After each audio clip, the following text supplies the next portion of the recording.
Un rapport parlementaire. 200 pages. Ça peut faire un peu peur, pas vrai? Et pourtant, à l'intérieur, il y a des informations cruciales sur des enjeux qui nous touchent au quotidien. Alors, que se passe-t-il vraiment quand des élus enquêtent sur un sujet aussi sensible que l'islamisme politique? C'est ce qu'on va décortiquer ensemble en plongeant au cœur de leurs conclusions. Allez, on y va. Ce document, c'est le rapport de la commission d'enquête de l'Assemblée nationale. Attention, le titre est un peu long, mais il est très précis. Sur les liens existants entre les représentants de mouvements politiques et des organisations et réseaux soutenant l'action terroriste ou propageant l'idéologie islamiste. Voilà. C'est un travail qui a été mené par le rapporteur Mathieu Bloch et le président Xavier Breton. Leur objectif, poser un diagnostic clair sur une menace qui est, on va le voir, assez complexe. Pour y voir clair dans tout ça, on va procéder en 3 temps. D'abord, on va essayer de bien définir la menace, telle que la commission l'a décrit. Ensuite, on regardera les constats concrets, ce qu'ils ont observé sur le terrain. Et enfin, on explorera les solutions que les députés mettent sur la table. Mais avant toute chose, il faut qu'on soit d'accord sur les mots qu'on utilise. Le rapport prend bien soin de définir plusieurs concepts clés, et c'est vraiment la base pour comprendre toute l'analyse. Alors, commençons par là. Et ça, c'est vraiment le point de départ fondamental. Le rapport nous dit « Attention, l'islamisme politique, ce n'est pas une religion, c'est une idéologie ». La Commission insiste vraiment pour faire une distinction nette entre cette idéologie et l'islam, la religion pratiquée paisiblement par des millions de citoyens. C'est capital de comprendre ça, parce que combattre l'un ne veut absolument pas dire s'en prendre à l'autre. C'est la clé de lecture de tout le rapport. Le rapport identifie ensuite 2 grandes stratégies. D'un côté, ce qu'il appelle le séparatisme. L'idée, c'est de créer une sorte de société parallèle avec ses propres règles en dehors du pacte républicain. Et de l'autre côté, il y a l'entrisme. Pour faire simple, imaginez une forteresse. Plutôt que de l'attaquer de front, l'entrisme, c'est s'infiltrer discrètement à l'intérieur, prendre le contrôle d'une tour, puis d'une autre, jusqu'à influencer toute la structure de l'intérieur.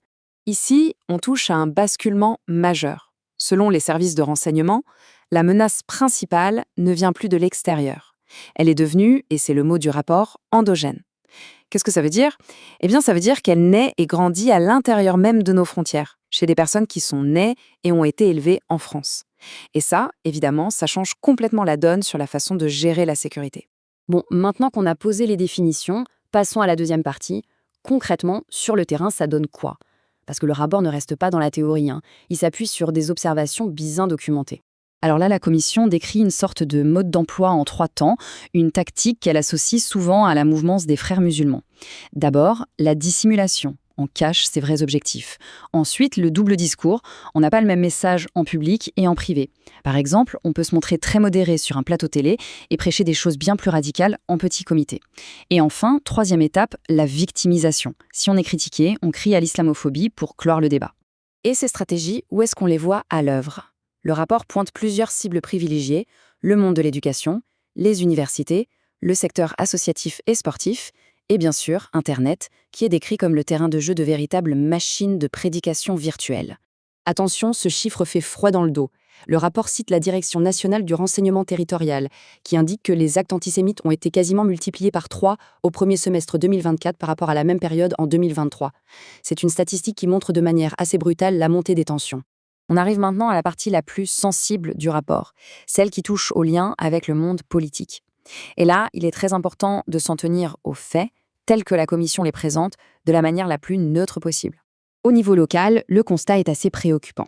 Le rapport explique que les maires, peu importe leur couleur politique, sont vraiment en première ligne.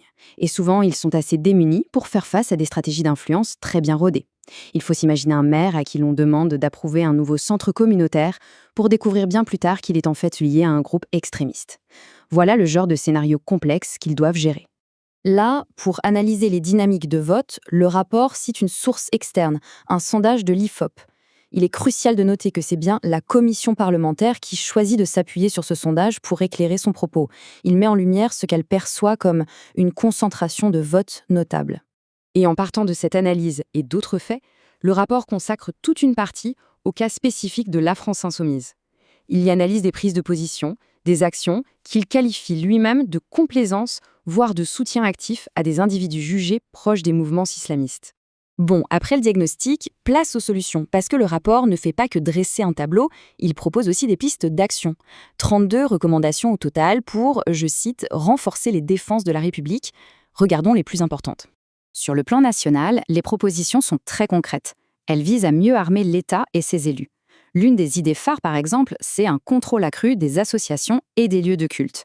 Une autre, qui est tout aussi cruciale, c'est de rendre obligatoire la formation des élus locaux sur ces sujets pour qu'ils ne se retrouvent plus jamais seuls face à ces situations complexes.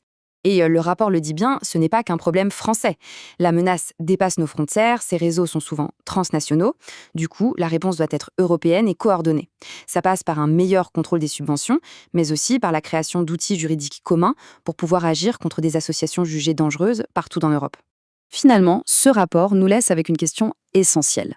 Le diagnostic a été posé, une menace a été décrite et des solutions ont été mises sur la table.